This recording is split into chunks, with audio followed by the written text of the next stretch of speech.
bonjour, on est au rond-point de Bruxelles, les gilets jaunes sont là, on ne désarme pas. Ici on a choisi un endroit très symbolique, c'est à l'entrée de Bruxelles, sur la commune d'Uccle, entre Uccle et Drogenbos. Alors Uccle, vous savez, c'est le refuge des milliardaires français. C'est le rappel que la Belgique est un paradis fiscal, mais évidemment pas pour tout le monde. Nous, on peut payer l'essence plein pot, mais les milliardaires, eux, évidemment, ils ont des avantages. Alors, évidemment, les gilets jaunes, plus que jamais, maintenant qu'on veut nous faire payer tout de plus en plus cher, maintenant qu'on veut même nous faire avaler la guerre, ça a de plus en plus de sens et il faut vraiment que les gens se mobilisent. À tout niveau, que ce soit gilets jaunes ou autre chose, il faut vraiment que les gens montrent que ça ne peut plus durer, qu'il faut vraiment leur dire que basta.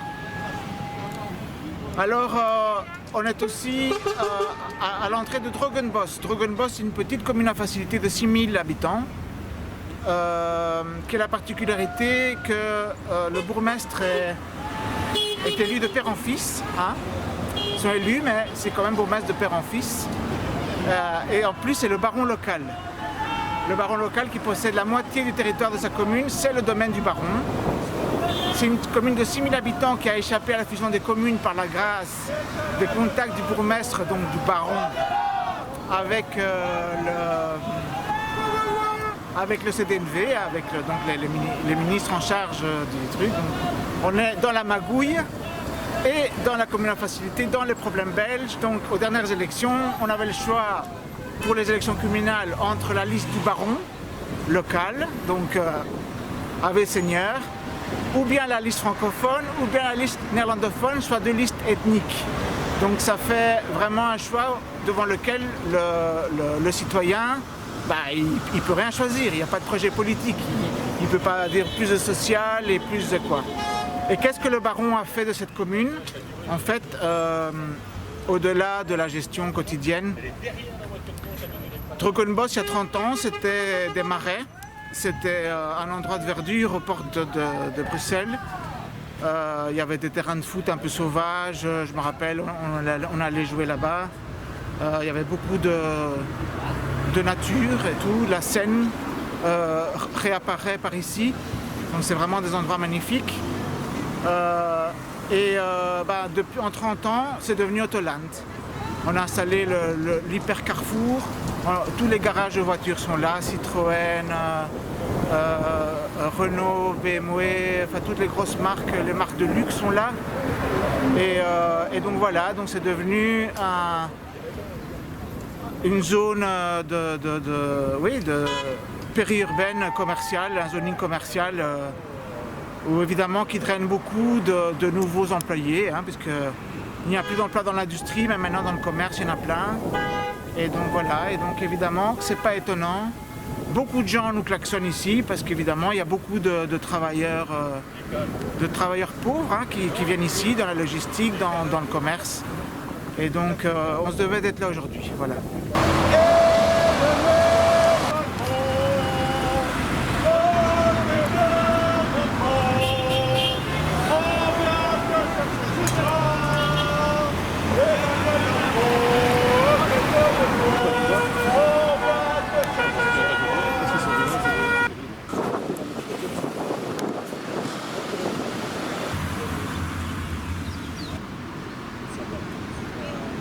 La victoire.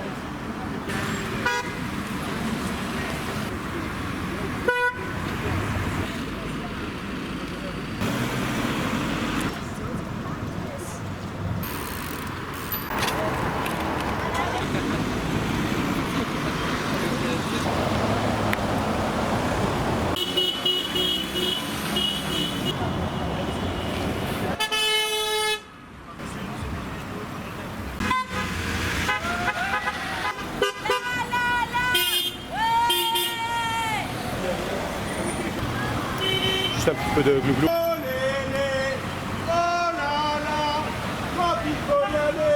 Les gilets jaunes sont là, pour l'honneur des travailleurs et pour un meilleur, et ne lève pas le monde là.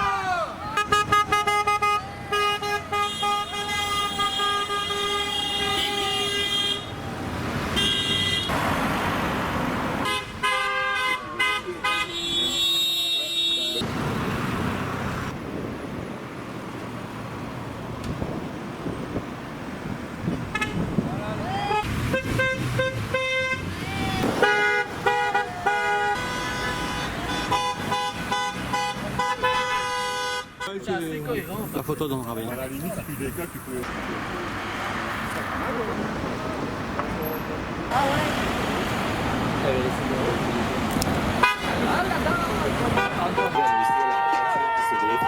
Nous repensons ici. Derrière dans les franges, demain ce seront des villes. Nos rêves d'enfants ne sont pas morts. À travers les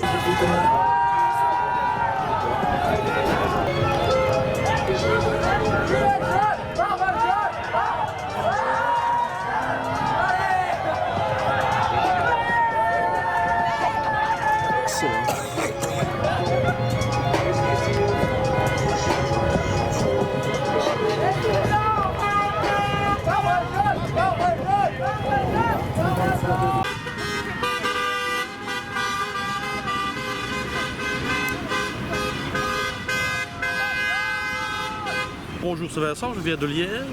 Alors, j'ai mis mon gilet jaune et je viens vous rejoindre ici au rond-point, ici à Bruxelles-Huc, parce que tout d'abord, je trouve qu'il y a un combat à mener. Et le combat, ce n'est plus le combat d'une marche salariale. Pour moi, c'est le combat plutôt d'un prix de vente. Toutes les grosses multinationales sont en train de faire de plantureux bénéfices. Je pense notamment, je vais dire, aux sociétés qui vendent les énergies, que ce soit les énergies fossiles, les carburants pour nos véhicules, ou les compagnies qui vendent du gaz, de l'électricité. Au nom de quoi les prix sont-ils aussi importants aujourd'hui? Alors, les salaires derrière ça ne suivent pas, et je pense qu'augmenter les salaires n'est pas une solution. Je pense que pour moi la solution, c'est revenir à des prix de vente qui sont des prix normaux, et non plus pour avoir des bénéfices plantureux et des bénéfices qui profitent, je vais dire, à quelques personnes. Voilà, ça c'est mon point de vue. Bien sûr, nous avons les index qui est une bonne chose en Belgique, mais qui ne compense pas de toute façon les prix élevés d'aujourd'hui. Tout a augmenté. Je vais prendre un bête exemple. Je suis un homme seul, je fais ma lessive. Je n'ai pas de machine automatique à lessiver, je vais dans un lavoir. Toutes les machines ont augmenté d'1 euro. La machine que je payais auparavant 4 euros, je la paye aujourd'hui 5 euros. On va me dire, c'est pas grand chose, c'est 1 euro, mais tout a augmenté, ça aussi. Le pain augmente. 1 plus 1 plus 1 plus 1, ça commence à faire énormément. Ça fait beaucoup. Alors, moi je dis, et quand je dis ça à mes délégations syndicales, je veux plus d'argent, mais je veux des prix raisonnables. On prend un peu pour un illuminé, pourtant je pense vraiment que c'est vers ça qu'on doit se battre. Revenir à des prix raisonnables. On devrait être bien plus nombreux, mais je vais dire, je pense que l'union fait la force. C'est la devise belge, l'union fait la force. Et qu'en ce moment, je vais dire, les gens ne se sentent pas encore trop concernés malheureusement. Tout le monde se plaint dans son coin. Tout le monde se bat sur des réseaux sociaux. Or, le vrai combat, c'est dans la rue. Alors, faut-il manifester le dimanche? Je ne suis pas certain. Je pense qu'une façon de manifester, c'est une masse qui dit à un moment donné non, stop, je ne suis pas d'accord. Dans chaque ville, dans chaque région, peut-être quelques centaines de personnes à plusieurs points stratégiques. Je vais dire, je n'ai pas la solution miracle. Un peu comme tout le monde, je cherche comment faire conscientiser le politique, mais que notre vie devient un enfer. Vivre dignement aujourd'hui, les allocataires sociaux, je ne sais pas comment eux ils font. J'ai l'avantage d'avoir un travail, je ne suis pas trop mal payé, mais ça devient difficile. Les fins de mois deviennent difficiles. Voilà. Merci Vincent, en tout cas, c'est gentil. Avec plaisir.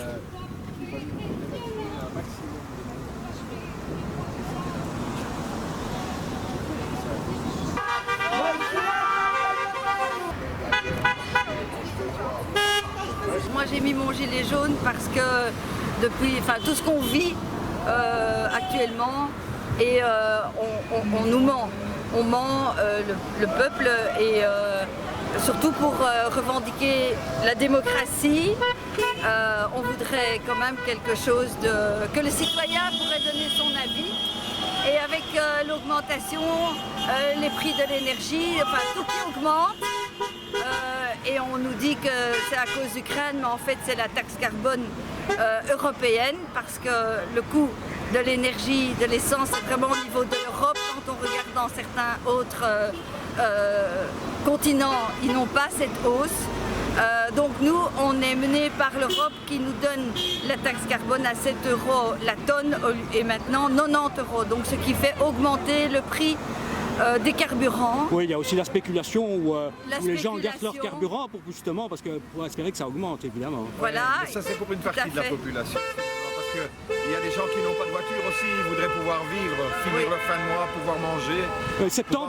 Septembre, on dit 15 à 20% d'augmentation sur les prix de l'alimentaire. Oui, ça. alors on tape aussi sur les chômeurs parce que les chômeurs de plus de longue durée. Mais Le il y a MR certains aimerait bien chômeurs 12 ans qui et puis ne plus demandent rien. qu'à trouver, mais qui ont cherché pendant des années, qui n'ont rien trouvé, qui n'ont jamais eu une offre d'emploi, tu vois. Et ceux-là, à la fin, ils désespèrent de chercher. Et donnez-nous du travail. Donnez-nous du travail. Moi, je veux bien bosser. Bien Je suis rémunéré. chômeur déjà depuis quelques années. Bien rémunéré. Rémunéré normalement, que je puisse vivre, que je puisse manger tous les jours à ma faim, tous les jours du mois à ma faim. Mais quand je dis à ma faim, comme n'importe lequel de vous, bande de bourgeois là, qui êtes derrière le truc et que vous ne vous souciez pas de la misère du peuple finalement. Voilà, c'est tout ce que j'ai à dire. Moi, j'ai pas grand-chose à dire. Je ne Merci voulais même Patrick, pas parler. merci. Voilà. Merci Patrick, merci C'est ça. Karine, merci. Merci.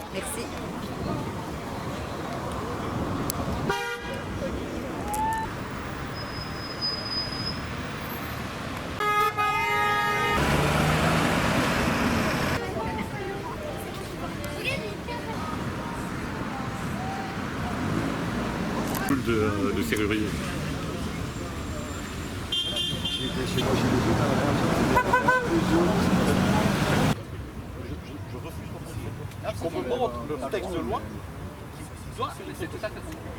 Voilà, donc on est réunis aujourd'hui donc pour un rond-point des Gilets jaunes.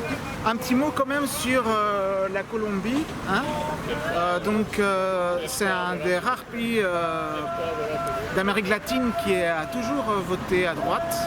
Enfin, voter, c'est un grand mot. Hein. Il y a eu des guerres civiles. La Colombie est très connue aussi pour les narcos qui tiennent les pays. C'est un pays où il y a une grande tradition d'assassinat d'opposants politiques, hein, donc des syndicalistes, des avocats, bon, évidemment des guerrilleros, mais enfin voilà. Pas seulement que des opposants politiques, effectivement. Et donc là, il y a eu des élections. Il y a eu déjà un premier tour. Et donc pour la première fois, on peut sortir de gouvernement conservateur. Et donc c'est vraiment une perspective pour ce pays qui a connu des grosses émeutes sociales il y a un an. Enfin, c'est celles qui ont été plus populaires, mais il y a eu beaucoup de mouvements sociaux depuis toujours. Et donc on espère, on croise les doigts pour qu'il y ait un petit espoir pour le peuple colombien. On est bien d'accord que les élections, ce n'est pas la solution à tous les problèmes, mais ça aide beaucoup. Et même s'ils ne font rien sans le soutien populaire, pour que les changements aient vraiment lieu, ça il faut toujours le rappeler. Et c'est pour ça que le message des Gilets jaunes est aussi celui-là. Qui que ce soit au gouvernement, quel que soit le système, il faut que les citoyens s'impliquent dans la vie politique, il faut qu'ils s'expriment, il faut qu'ils aient toujours leur mot à dire et il faut qu'ils s'impliquent toujours. Merci Marcos.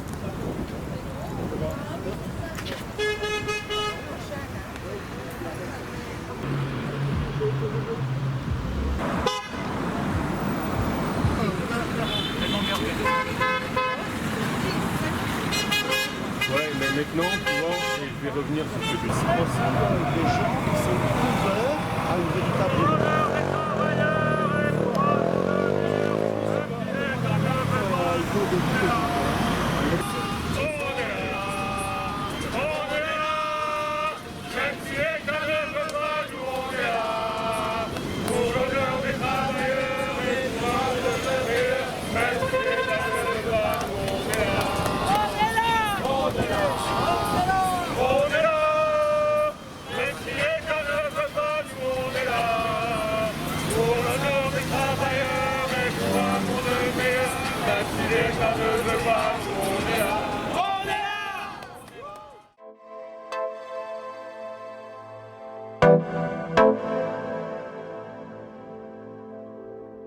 Thank you.